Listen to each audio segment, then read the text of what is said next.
A graça e a paz, sejam todos muito bem-vindos à Escola Bíblica Dominical do dia 3 de outubro de 2021. Estamos aí dando sequência, caminhando o ano, como foi explicado. Nós tivemos um intervalo, depois terminamos o livro O Conhecimento do Santo. O pastor José Delcio trouxe dois temas, a redenção e a justificação. Eu trouxe dois temas, os 5 solas de Lutero e os 5 pontos da doutrina da graça, do calvinismo, da predestinação, elaborado por João Calvino. Está conosco hoje o pastor José Delcio, seja bem-vindo. Graças a paz, pastor, graças a paz, irmãos, né? Vamos lá para mais uma lição que nós vamos aprender um pouco mais. Muito bem, o versículo do dia é Romanos 3, do 22 ao 24. Isto é a justiça de Deus pela fé em Jesus Cristo para todos e sobre todos os que creem. Porque não há diferença, porque todos pecaram e destituídos estão da glória de Deus, sendo justificados gratuitamente pela sua graça, pela redenção que há em Cristo Jesus. Muito bem. Está até destacado aí, porque todos pecaram e destituídos estão da glória de Deus. Então, todo homem, pastor, quando, desde o seu nascimento, por Adão, pecou, está afastado de Deus. E é algo assim que não tem como fugir, né? O ser humano, descendente de Adão, da raça adâmica, nasce no pecado ou em pecado, e está afastado de Deus, né? E ele só é justificado gratuitamente pela graça por causa da redenção que há em Cristo. Ou seja, a predestinação é uma elaboração da obra de Cristo de redenção a todo ser humano pela graça de Deus a nós, imputada ou dada. E esse aí, porque todos os pecados destruídos estão da graça de Deus, é verdadeiro, porque a nossa herança, que nós chamamos de herança adâmica, né, do pecado, é uma coisa assim, que eu tive dificuldade às vezes, de aceitar um pouco, mas por quê, né? Por que Adão lá pecou e foi mais? A raça humana começou por Adão, né? Mas graças a Deus que deu Jesus Cristo e morreu na cruz do Calvário. Então eu não me apego agora, depois que entendi, fiquei muito apegado ao porquê do pecado, mas sim o porquê da salvação, que é em Jesus Cristo. Se Adão entrou o pecado, em Jesus Cristo entrou a salvação, e que nós não devemos ficar lá, né, culpando Adão, ou querem como Adão fez com Eva, e a serpente, um culpando o outro. Né? O que nós devemos é dar graças a Deus, glorificar a Deus pela salvação em Jesus Cristo, a graça de Deus em Jesus Cristo. Muito bem, então nos 5 solas de Lutero, nós vimos que Lutero elaborou as suas teses, que foram resumidas nos 5 solas, e agora nós temos os 5 pontos do calvinismo, que foi elaborado segundo os escritos de João Calvino. João Calvino, ele nasceu em Noio, em 10 de julho de 1509, e morreu em Genebra em 27 de maio de 1564. Foi um teólogo, líder religioso, escritor cristão francês. Então, João Calvino tem uma particularidade, né? Martinho Lutero escreveu as suas 95 teses, até na lição anterior nós estávamos em dúvida se é 97 ou 95, são 95 teses, em 1517. Veja bem, João Calvino nasceu em 1509, ou seja, ele tinha 8 anos quando Lutero escreveu as suas teses, os seus 5 solas. Então, o que faz com que Calvino seja considerado como pertencente à segunda geração da Reforma Protestante. Então, ele cresceu na França, influenciado já pelos pensadores e já dentro da doutrina reformada. Ou seja, dos pensamentos de Lutero já fizeram parte da sua formação religiosa. Os 5 pontos do Calvino, conhecidos pelo acróstico TULIP, que veio do inglês, que é tulipa, a flor que a gente conhece, né, referente às iniciais dos pontos em inglês. São uma síntese dos cânones teológicos definidos no Sínodo de Gordrecht, quase sai, no âmbito da disputa entre calvinistas e arminianos, acerca das doutrinas da graça e da predestinação. Então, Armínio foi um outro pensador que escreveu essa ideia pensada pelos assembleianos, católicos, que hoje sou salvo, amanhã eu cortei o cabelo e perdi a salvação, hoje eu mereço a salvação, amanhã eu não mereço ser salvo. Né? Calvino veio justamente para combater isto. Ele veio para dizer que a salvação é operada por Deus, por um ato de bondade e graça irresistível de Deus, não é obra nossa, e depois de uma vez escolhidos, nós não podemos mais perder essa salvação. Então, quando terminar de assistir a lição, você vai escrever lá no grupo da sala, né? Eu sou calvinista, eu creio nos pontos da predestinação. Se você não conseguiu acreditar e entender os pontos do calvinismo, da doutrina da graça, você vai escrever, eu sou arminiano. Eu ainda acredito, né? Ao dizer eu sou arminiano, você estará dizendo, eu acredito que o crente pode perder a salvação. Algo sobre o João Calvino, pastor? É interessante ver que Calvino, né, ele cresceu aí já dentro desse pensamento, jovem lá, já escritor, né, até porque ele não morreu tão velho, com 55 anos, né, desde jovem já pensava e não perdeu tempo, né. E o incrível que a gente vê, ele tinha escrito isso, mas só ganhou destaque, nem foi quando ele escreveu, né, foi ainda os seguidores de Armínio, de Jacobus Arminius, lá holandês, né, os seguidores dele, um ano depois que ele morreu, que foi confrontar as teses de Armínio com as de Calvino, né, lá, e destacar esses 5 pontos que discordavam totalmente uns dos outros, os pontos dele, né, que era a remonstrância, que fosse traduzido para nós, era o protesto. Aí eles, até o partido deles lá, na Holanda, lá, falou assim, nós não podemos aceitar esses pensamentos de Calvino dentro da nossa. Calvino já tinha morrido, e Armínio já tinha morrido, quando ganhou esse... eu falei Calvino, mas não tenho certeza, mas Armínio tem certeza, já tinha morrido, quando ganhou o maior destaque, esses 5 pontos, justamente por seus seguidores, por não concordarem, aí tornou esse grande destaque, foi conhecido no mundo inteiro, e chega até hoje para nós estudarmos e aprendermos um pouco mais. Não é? Então vamos lá. Então, lembrando aí que é do inglês tulip, e cada letra é um ponto que forma a palavra tulip, que é tulipa. No inglês nós vamos passando para o português. O primeiro é depravação total, que seria total depravite, ou seja, depravação total. O primeiro ponto do calvinismo é a depravação total, que ensina que o homem, que não foi verdadeiramente salvo, é totalmente escravo de Satanás e incapaz de fazer qualquer coisa para salvar-se. Dependendo, portanto, da atuação de Deus, o regenerando e tornando-o capaz de dizer sim à mensagem do Evangelho. Ou seja, o homem, ele nasce pela herança adâmica totalmente depravado. Ou seja, ele nasce do pecado. Ele nasce apartado de Deus. Todos pecaram e destituídos estão da glória de Deus. Então o homem por si só jamais, por melhor que ele for, por melhor que ele seja, por mais bonzinho que ele tenha vivido aqui na terra, por si só, ele jamais encontrará a salvação, a proximidade, a habitação eterna com Deus. Ele nasce depravado. As boas obras não fazem de um homem santo. O que faz de um homem santo é a escolha de Deus, é a presença do Espírito Santo de Deus. Aí fala aí dessa depravação total, a gente vê, né, alguns sinônimos desse aí, é apartado, é a separação total. Se algo que é separado totalmente, você separa o galho de uma árvore, ele vai secar, vai morrer, né, ele não tem vida. Ou seja, nós separados de Deus estamos mortos, estamos sem vida, né, e é escravo de Satanás, ou seja, o escravo faz a vontade do seu Senhor. Se nós somos servos, escravos de Deus, né, e Jesus Cristo é o nosso Senhor, nós vamos fazer a vontade dele. Né, e aí Jesus Cristo mais para frente ele vai falar, e agora já não sois mais servos, escravos, somos amigos, somos filhos de Deus. Ele muda a nossa condição totalmente, mas enquanto nós estamos apartados, separados, na depravação total, nós não temos a mínima condição. Né? Igual você tem o exemplo de um galho de árvore.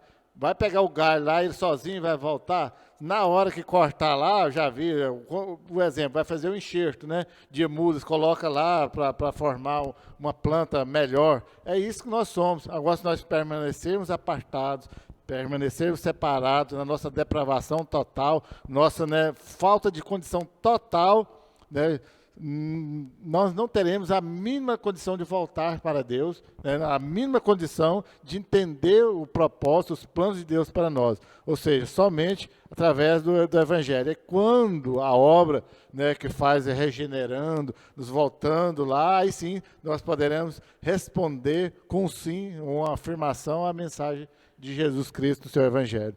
Ou seja, o homem reside numa situação de depravação tão total que se Deus não abrir o coração dele, ele jamais vai poder dizer sim ao Evangelho. Né? Quer dizer, esse pessoalzão aí que acha que todo mundo vai ser salvo, pessoalzão aí da salvação universal, né, precisa dar um olhar com carinho para o Novo Testamento, para a palavra de Deus, para a Bíblia, ler um pouquinho aí com carinho, porque definitivamente o homem não chega a Deus por si só. Então, depende pura e exclusivamente da eleição de Deus, do chamado de Deus, do abrir dos olhos de Deus, do chamado de Deus para verem o Evangelho, entenderem e dizer sim a Ele. Muito bem, então o T é total depravação, ou depravação total. O, do inglês, unconditional election, ou seja, eleição incondicional. O inglês aí está derrubando. Mas eleição incondicional, o U do tulipe.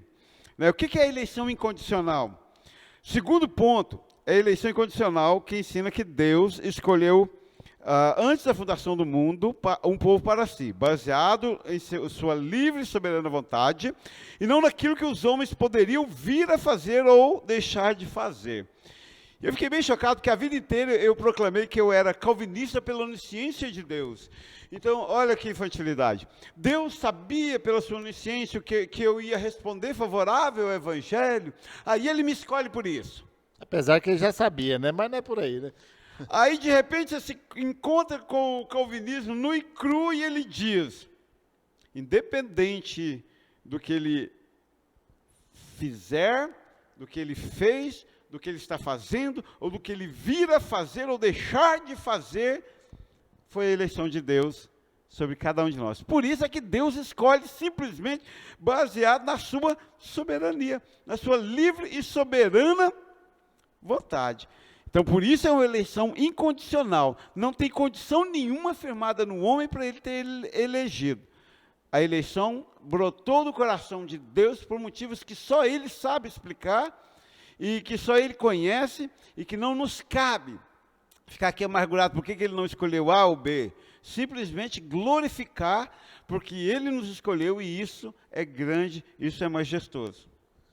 Quando eu vejo lá assim, a eleição incondicional, ou escolha incondicional, né, e antes da fundação do mundo, né, justamente para não dar nenhuma condição, né, ou não dar nenhuma condição, ou para ninguém achar que teve alguma participação nisso. Não, já foi decidido lá, antes da fundação do mundo, lá, Deus Pai, Deus Filho, Deus Espírito Santo, né, resolveu lá, escolheu quem Ele queria escolher, quem era para escolher, e pronto. Não nos cabe a nós ficar discutindo, né, por quê, né, incondicional, né, eu costumo falar, nós amamos ou aproximamos ou gostamos de alguém ou fazemos algo com alguma condição, né, 100%, eu faço isso para fulano com uma condição, né, você faz isso com uma condição, aqui na igreja, né, a gente faz, né, a gente cobra, na nossa lição, né, há uma condição, né, assim, ó, coloque seu sim, né, e a gente fica cobrando, uma condição, tudo nós colocamos uma condição, o ser humano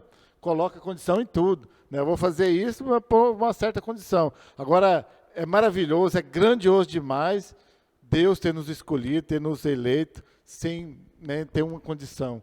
Até porque se tivesse, foi sendo uma condição, porque se tivesse, nós não daríamos conta, não ia adiantar nada. Ele impõe uma condição para mim, eu vou te salvar com uma condição. Rodou, não ia ter, ele já sabia, né, que sabe todas as coisas, né, sabia que não adiantava impor nenhuma condição. Então, por isso, a eleição, a escolha é incondicional. Eu acho uma coisa assim muito incrível, muito filosófica, muito prática também, porque assim, funciona assim então. Você pode ser a melhor pessoa do mundo. Se você não está dentro dessa eleição de Deus, você não entrará no céu. Você pode ser a pior pessoa do mundo, mas se você estiver dentro dessa eleição de Deus, dos critérios de Deus lá, que é Ele que sabe, você entrará no céu e habitará com Ele eternamente. é incondicional, é por eleição, não é pelo que você faz, fez ou irá fazer. Deus simplesmente me amou. Eu acho isso simplesmente magnífico, o fato de Deus ter se preocupado comigo, João Braga, pessoalmente, e ter me chamado para essa obra. Então, estava na situação de depravação total, jamais chegaria até ele. Ele se revela a mim numa eleição incondicional, por nenhum mérito meu, nenhuma coisa que eu havia feito ou viria a fazer. Ele simplesmente me amou. E às vezes a gente fica escandalizado, né, de ver um bandido mesmo, cara que matou, roubou, aprontou, fez tudo, no final é salvo. A pessoa fica louca da vida, né? Entendeu? Talvez a pessoa assim, beirava a santidade, né? Pouquíssimos pecados, né? Aquela pessoa assim tal, e não é salvo, né? Como é que seu pai falava? Meu pai falava que é crente, agora a pessoa aprontou a vida inteira, fez tanto tudo de errado, no final fala que é crente, ainda é salvo, né? E ele fala isso, ele fala até hoje, né? Ou seja, né? É a escolha, é a eleição incondicional, né? E graças a Deus por isso que ele me escolheu, né? E que você que acredita, que crê, que teve essa escolha de Deus, essa eleição, glorifica a Deus por isso. Bom, então até agora nós temos o quê? Nós temos uma depravação total, que é o T. Todo homem está afastado de Deus, sem condições de por si só chegar. E nós temos uma eleição incondicional, ou seja, Deus escolheu homens e mulheres para serem salvos dentro da sua livre e soberana vontade. E o L, o terceiro ponto da doutrina da graça. O L vem de limited atonement, ou seja... É o inglês que nos derruba agora, né? O português que nos derruba. Da expiação limitada, ou seja... O que isso quer dizer? Olha aí. O terceiro ponto é a expiação limitada, que ensina que o sacrifício de Jesus não foi para todas as pessoas, individualmente, mas para aqueles que foram eleitos pelo Pai antes da fundação do mundo. Ou seja, vamos desenhar isso. Funciona assim. Esse ponto da expiação limitada diz que a morte de Cristo não tem efeito sobre aquele que não foi escolhido na eleição incondicional. Ou seja, o ímpio que não conhece, que não foi revelado a ele a obra da graça de Deus, a morte de Cristo na cruz não tem efeito. Então, o sangue de Cristo, a nossa salvação foi compra com o precioso sangue de Cristo, foi ouro nem prata. Então, só tem sentido a morte de Cristo na cruz para aqueles a quem Deus revela a salvação. Correto isso? Correto. E é incrível, né, como ainda alguns pensadores, teólogos, querendo desmerecer a obra de Jesus Cristo, ainda falava que essa expiação limitada era por falta de poder, né, por falta de condições, e nunca foi, né, limitado, que Deus tem poder, se Ele quiser salvar o mundo inteiro, como o povo, alguns querem acreditar, falam que Ele tem esse poder, né, poder não falta, é limitada quanto a pessoas que Ele quer salvar. Então, está limitada a certo número de pessoas, a pessoas que Ele escolheu. Então, essa expiação foi limitada a essas pessoas. Não quer dizer que falta poder. Então, ou seja, logo a gente entende que não é para todos, né? É para quem, né, foi revelado, para quem foi escolhido, lá naquela escolha, né, incondicional. Tá bom, pastor. Então me explica João 3,16. Porque Deus amou o mundo de tal maneira que deu o seu Filho unigênito para que todo aquele que nele crê não pereça, mas tenha a vida eterna. Ele não amou o mundo inteiro, então todo mundo deveria ser salvo, não? Sim, assim, vamos explicar, né? Sim? No início, assim... Sim ou não? Resolve. Calma, vamos com calma. Vamos começar do começo, não, né? Confunda. Não, ao invés de explicar, está complicando, né? Vamos do início. Não, quando começa um versículo, dá a intenção que vai salvar todo mundo, né? Mas só que o próprio versículo já responde lá na final, né? Que ele é todo que aquele que nele crer. Ou seja, não é todo mundo. Então, não é só aquele... Ele amou todo mundo, mas não é todo mundo. Mas vai salvar todo aquele que nele crê. Quem crer nele? Aquele a quem ele revelou-se. A quem ele escolheu lá na sua eleição incondicional. Viu Ou que seja, glória? não é todo mundo. Ele teve essa escolha lá para crer nele, que foi convencido pelo Espírito Santo. Não é? Ou seja, no dia do juízo, Malaquias terá razão. E nós veremos definitivamente a diferença entre quem foi escolhido por Deus e quem não foi.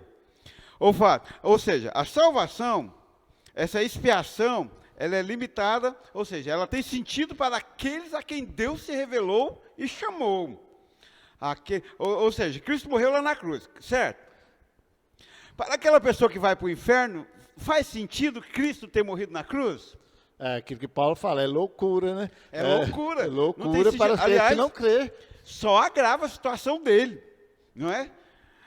Então, agora, para aquele que crê, para aquele que Deus chamou, para aquele que Deus se revelou, faz sentido? Faz todo sentido. É o poder de Deus que nos salva. Toda a diferença, né? Para uns é loucura, para quem não é salvo. Agora, para quem essa expiação é o poder de Deus para nós. Para a salvação.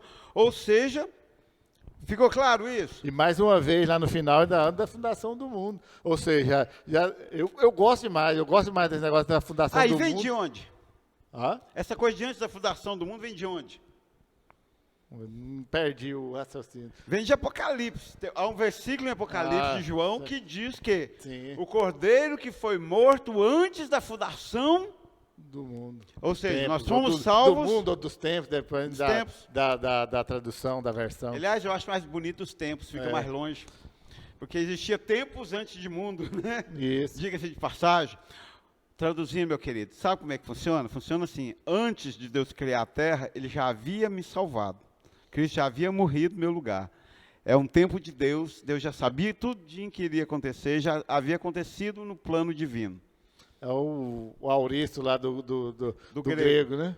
Maravilha. Então, essa coisa, parece assim, que a eleição incondicional é meio opressiva, não adianta eu me esforçar e não adianta mesmo, e parece que a expiação limitada é mais opressiva ainda. Então, não, mas é isso mesmo. Deus escolheu alguns, ou muitos, se revelou a eles, mostrou a eles, e o sangue de Cristo fez todo sentido e os salvou de todo pecado. Ou seja, Jesus Cristo, lógico, houve o fato, não tem como negar a crucificação de Jesus Cristo, foi um acontecimento, mas ele já havia feito a expiação, já havia pagado pelos nossos pecados antes da fundação dos tempos. Aqui foi a forma, digamos assim, visível, física, né, humana, para não ter nenhuma dúvida, para não ter assim, nenhuma desculpa, por assim dizer, né? Foi a concretização do plano eterno de Deus. Ok.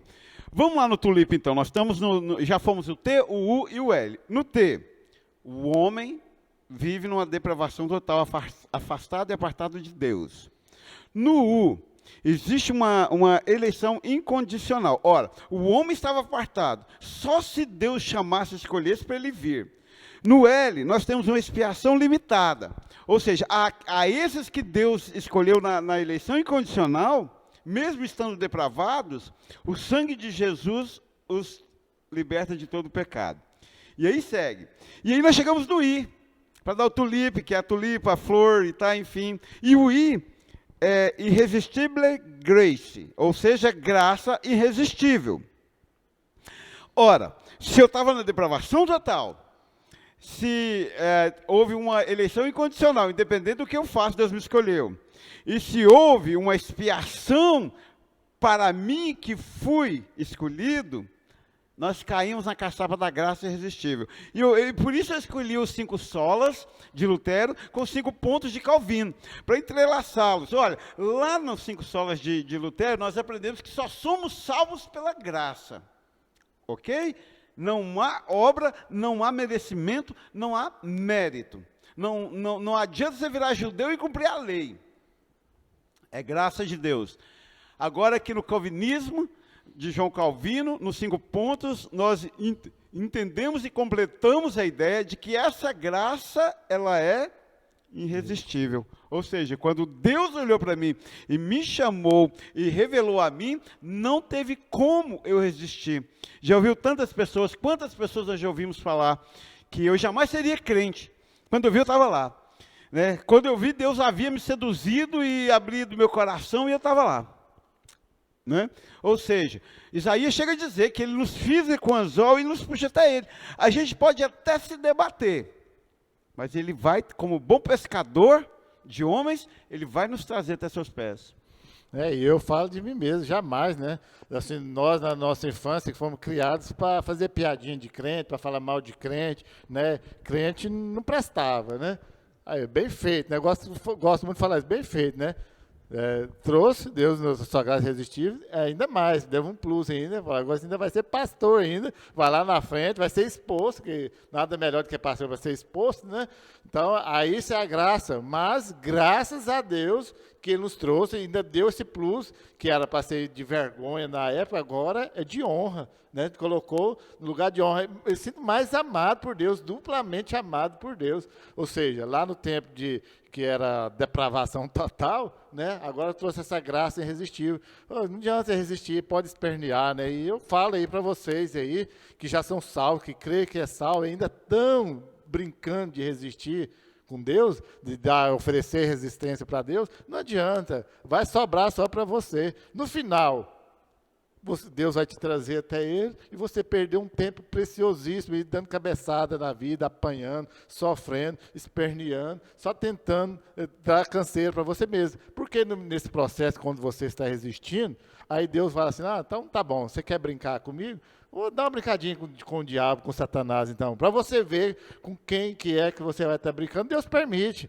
né, o diabo dar uma bagunçada na sua vida aí, até o ponto que ele fala, não, agora chega, tá bom, já apanhou demais, agora eu vou mostrar mais uma vez quem é que manda. Vai trazer e pronto, acabou. Então não adianta, quando vez mais você esperneia, mais você perde de dois lados, por Deus permitiu o diabo bagunçar a sua vida e perdeu esse tempo todo de desfrutar das maravilhas da presença de Deus. Então, quem tem a perder só somos nós.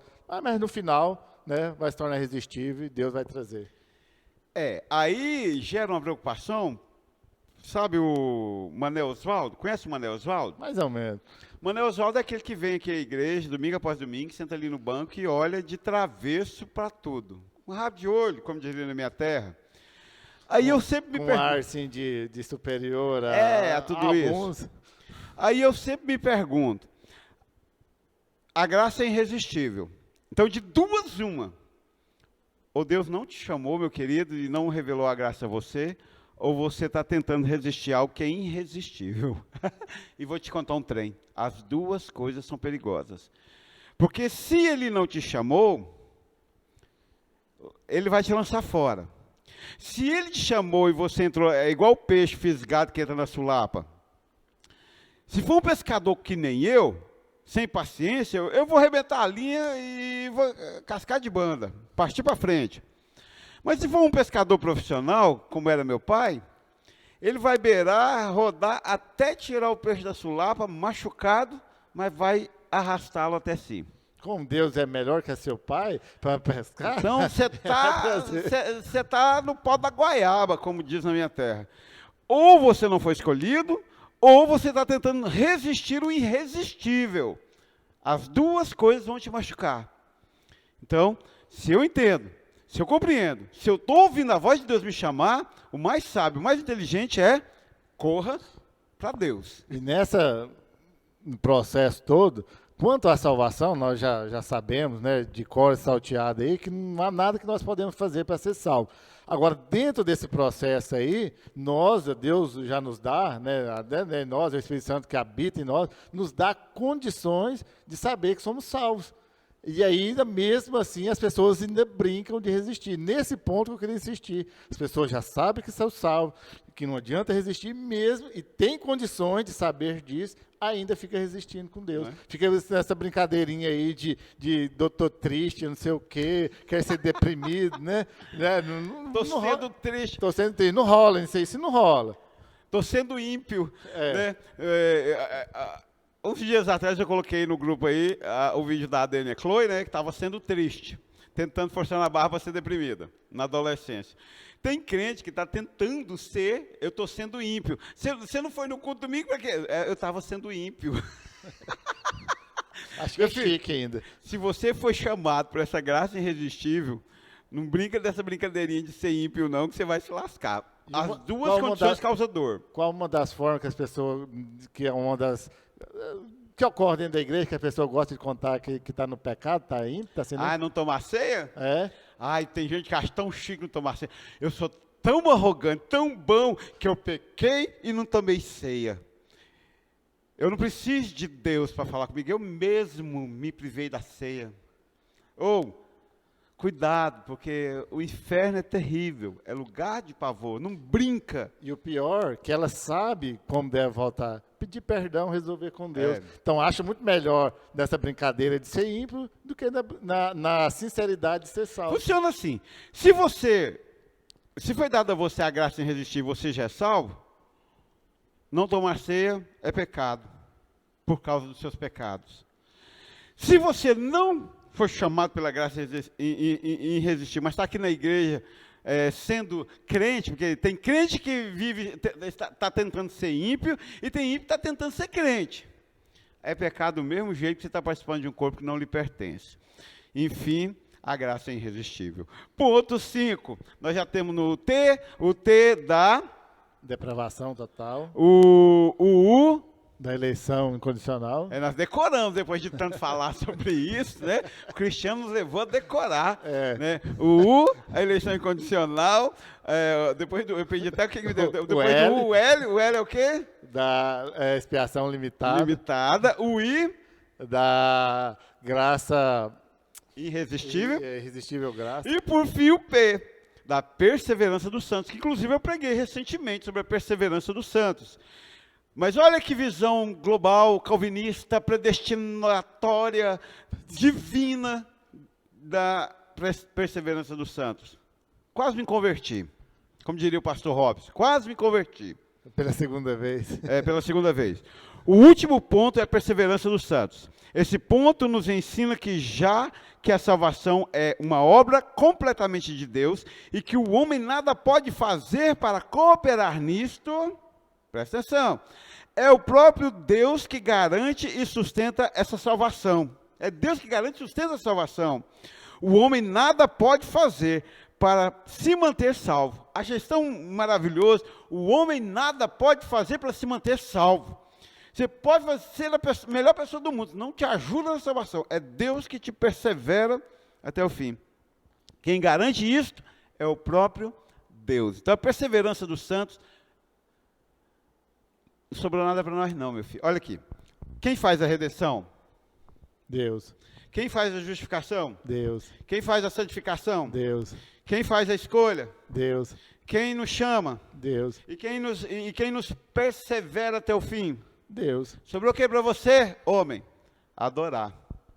Vim aqui no culto glorificar e ser a Deus. grato. Afinal, foi para isso que nós fomos criados. Fomos criados para glorificar a Deus. Só sobrou para você vir aqui no culto e glorificar a Deus. Dar glória a Deus. Sabe? Porque é tudo de Deus. Tudo vem de Deus. Até você perseverar. Agora, isso me dá um alívio no coração. Que no dia do juízo eu estarei salvo. Porque Cristo vai me sustentar salvo até o dia do juízo. Aleluia? E a perseverança, e o sinônimo é de preservação, de preservar na salvação, né? Então, o Espírito Santo, ele nos convence, né, do pecado, da justiça, do juízo, nos convence que nós precisamos de Jesus Cristo na cruz do Calvário, e ele nos preserva nessa salvação.